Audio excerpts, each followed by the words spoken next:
Hello and welcome to Bespoke It. My name is Paul Anthony. I'm CP. And today we're outside because we're going to be learning how to sabre a champagne bottle correctly.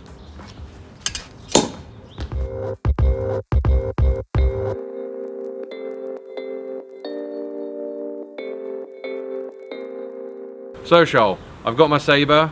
Now what else do I need?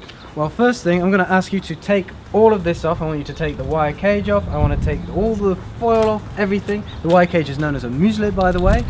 And I will quickly explain why you need specifically champagne from France. You can't do this with any other kind of sparkling wine. Why? Because champagne from France is done under the méthode traditionnelle or méthode champenoise, which is a two-phase fermentation process in which the grapes are aged in a bottle. This creates a high pressure of about 6 bars or 90 psi, which means that when you hit a blunt object onto the corner here, it will pop off along with the cork. If you do it with any other kind of sparkling wine, they're at a much lower pressure, about 4 bars, including Prosecco, which is used as the charmat method, American sparkling wine, or any other French Crémants.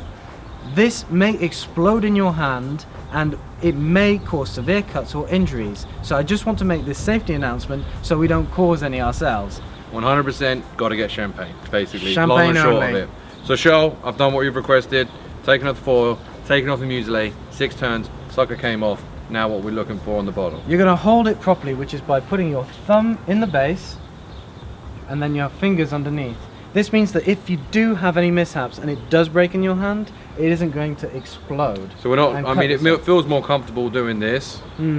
It does feel more comfortable, but for it's safety safer reasons. to do it like that. And it looks more elegant as well. This is actually how you see waiters pour from the bottom like this. Precisely, that's Okay. how you're meant to hold it. Next, Perfect. we are looking for a seam. Every champagne bottle will have a seam along the glass, which goes from the base all the way to the very top. Can you find it? I think I've located it here, Charles. Perfect. It'd be kind of hard to see on video, but there is definitely a seam that goes the entire length of the bottle down here. You can feel it and you can see it. This seam is very important because it shows a weak part of the bottle where the rim will come off. What you want to do is get a blade, and it has to be a blunt blade. Nothing sharp will do it. You need something that's quite blunt. Run it along the seam. You don't want to go from here directly to here. You want to run along the seam in a straight line, and you want it to go into here at a 45-degree angle. So the lip of the glass then. The lip of the So glass. we're trying to take the cork off with the glass. You're not actually taking the cork off alone. Exactly. Okay, great. So you're holding the blade at 45-degree angle. So the checklist. Checklist. Sabre. Champagne. Champagne. Take Everything off. Everything off. Find the seam. 45-degree angle. Here we go. Now keep your wrist straight, and in a straight angle like that. You want the blade to hit this perpendicular. I'm going to take a step back. Wrist is straight.